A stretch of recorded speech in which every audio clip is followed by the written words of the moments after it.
Hello everyone, welcome to this session on vicarious traumatisation. I'm Daksha Mistry, I'm the Learning and Development Manager for Kingston and Richmond Safeguarding Children's Partnership. Today I'm joined by Dr. Abigail Payne, Clinical Psychologist at the Traumatic Stress Service at South West London St George's. And I'm Catherine Wakelin, a trainee clinical psychologist working with Abby at the Traumatic Stress Service. So in this session, we're going to be talking about vicarious trauma, and I'd like to start by asking you both, why does anybody who's working in child protection and safeguarding, why do they need to be thinking about this issue?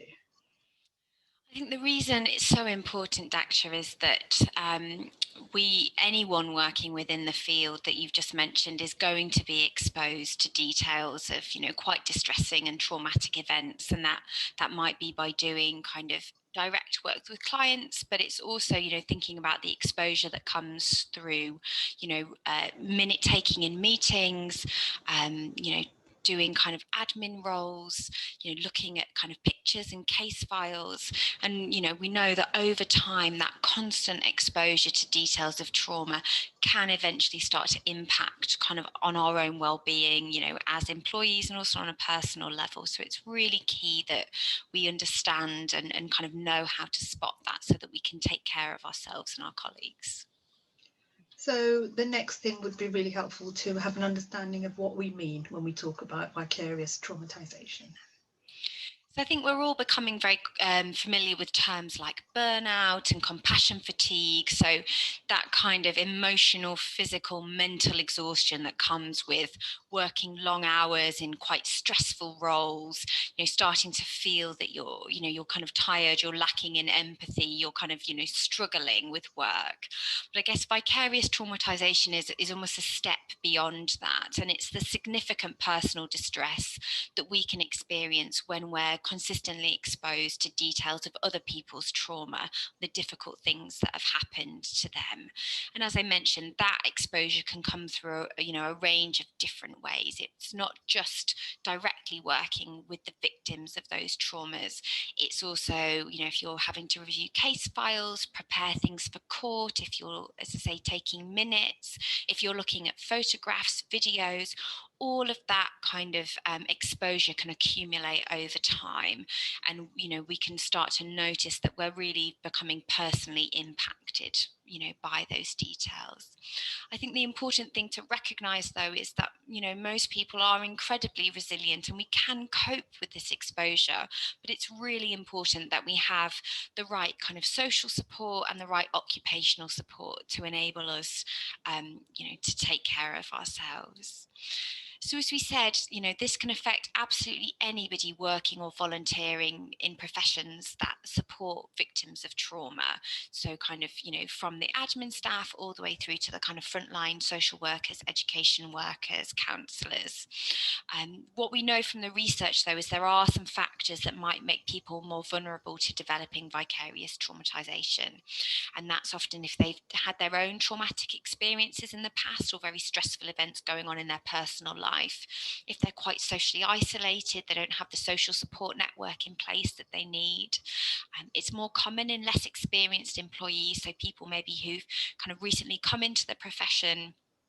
Those of us where there maybe isn't the kind of level of supervision or training for the role that we need, or if there's a kind of a lack of support after incidents. So, not having the support in place if we've worked with a particularly difficult or distressing kind of case. And the other part is just about kind of levels of exposure. So the more frequently we're exposed to these kind of distressing details, or the more intense that exposure is. So really, being immersed in client stories or noticing that you're working with kind of lots of people on your caseload with details of trauma can also increase your risk of developing this. So what I'm going to just play for you now is a brief video that kind of really gives you a great overview of vicarious traumatisation and what to be looking out for.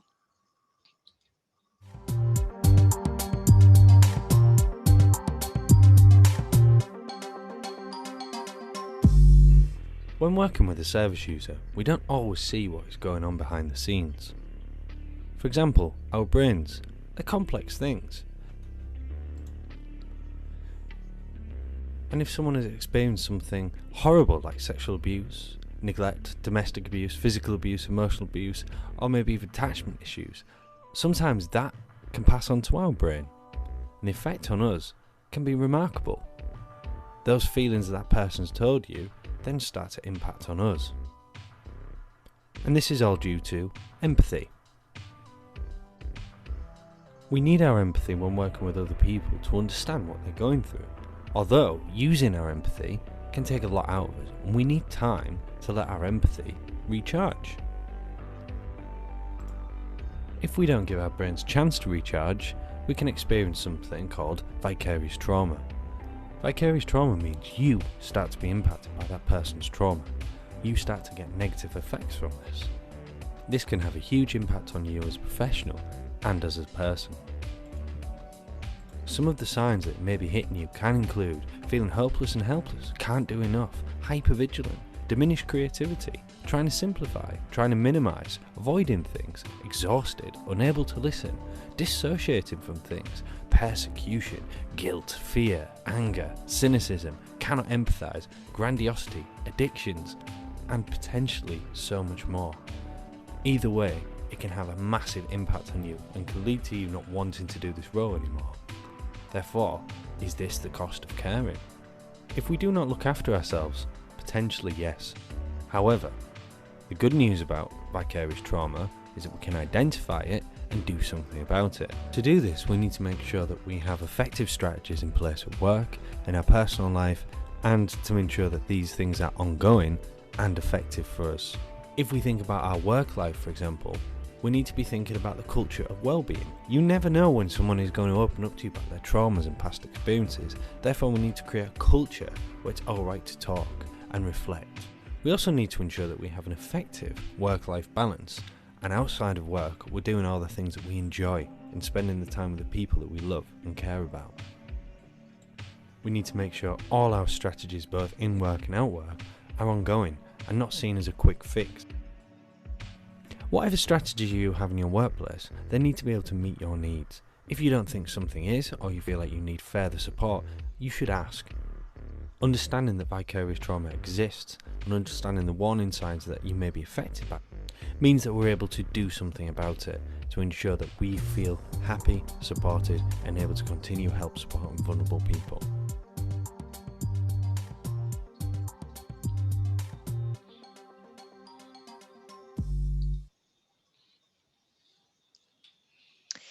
So I guess that leads us on to thinking about what vicarious trauma looks like and what some warning signs might be that you might recognise in yourself or in your colleagues to look out for.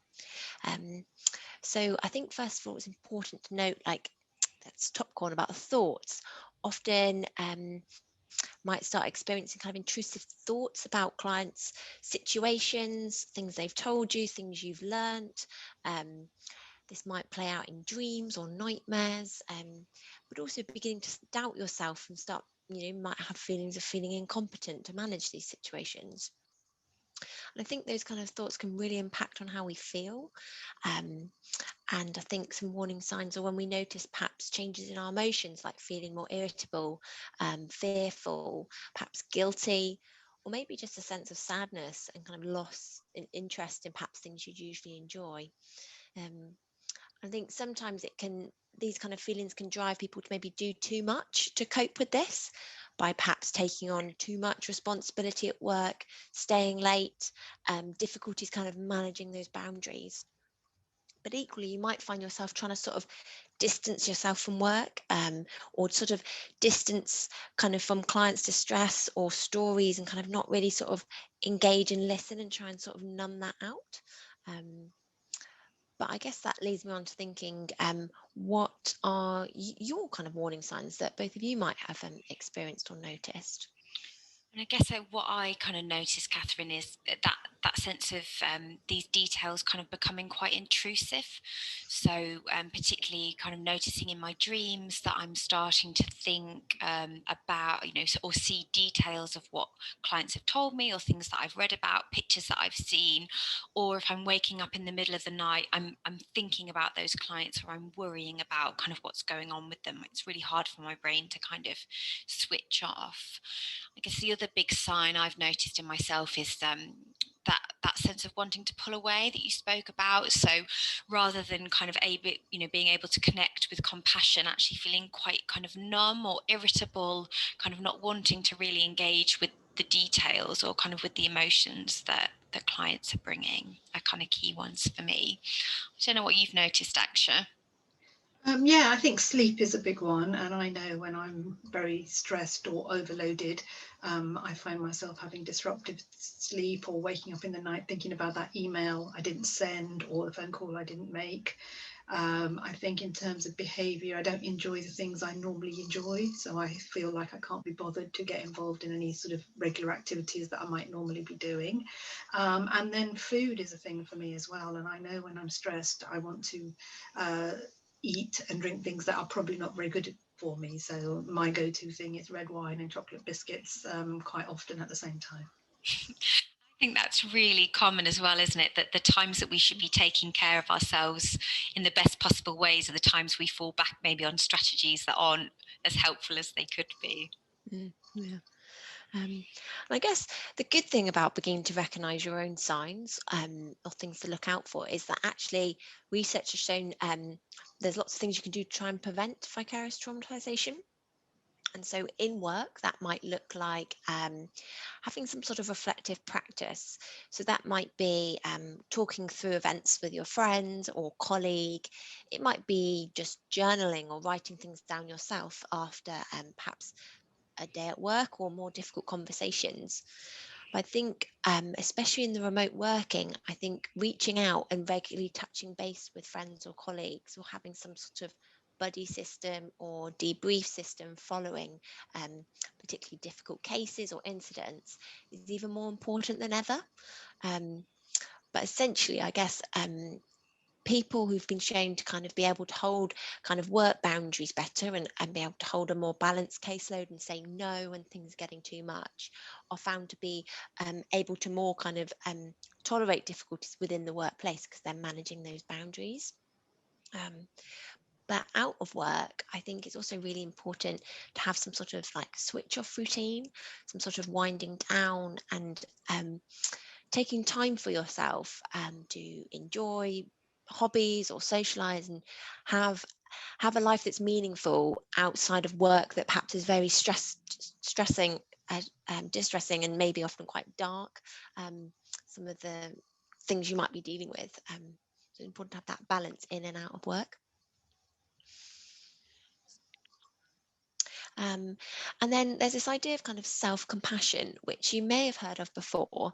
But it's basically the idea of being sensitive to the suffering of yourself and others with a commitment to try and relieve this and prevent it from returning.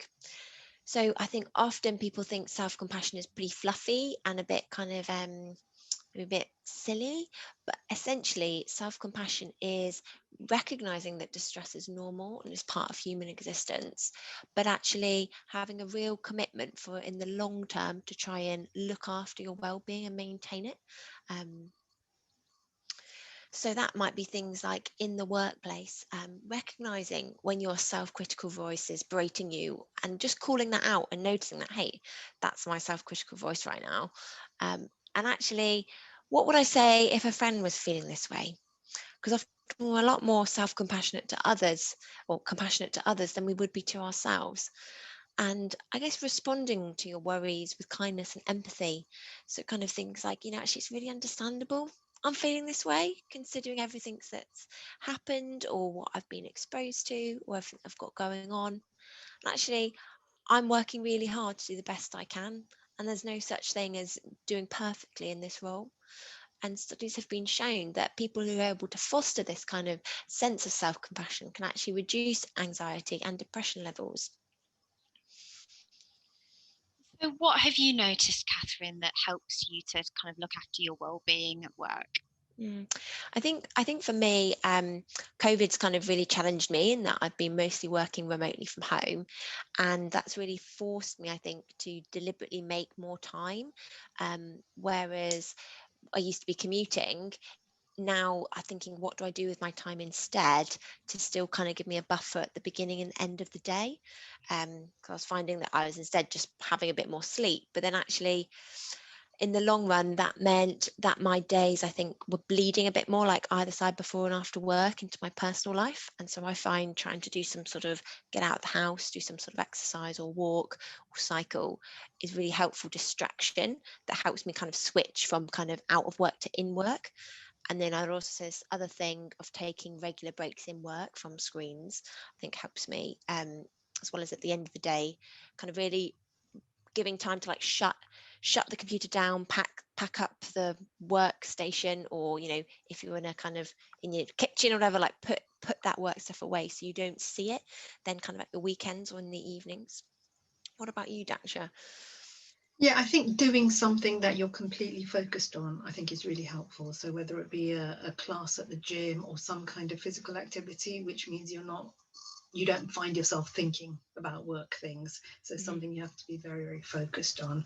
I think also talking to people is really, really helpful. And again, working from home, I miss the informal chats that you would have with your colleagues and your friends. So really making time to have the phone call or do the Zoom catch up with each other, and we're talking to people outside of work as well. So even if it's it's just making that time to talk to other friends and other people outside of it, so you can be thinking about other things. Yeah, I can relate to that. So the other important thing that we know is that the way services are kind of structured and run can also be hugely beneficial in protecting employees from vicarious traumatisation. And so services where there's consistent leadership, supervision and organisational support can really promote kind of resilience. So trying to kind of develop a really strong shared sense of purpose which is guiding everybody's work, being managers and supervisors being very appreciative of the hard work that staff are putting in, because I think it's very easy for us to take that for granted, whereas a quick email or a quick thank you can have a huge impact. Having a mindset of learning from difficulties and incidents, so we're using that as an opportunity to develop and improve.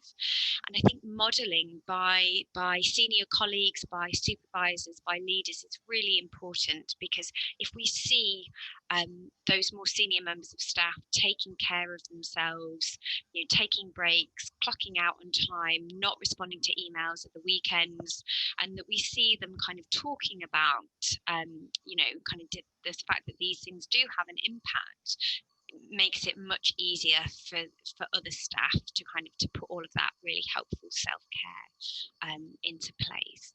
I think having a real action mindset within work, that we're watching out for these signs and symptoms in ourselves and in our colleagues, and when we notice that we're using kind of active coping and problem solving strategies.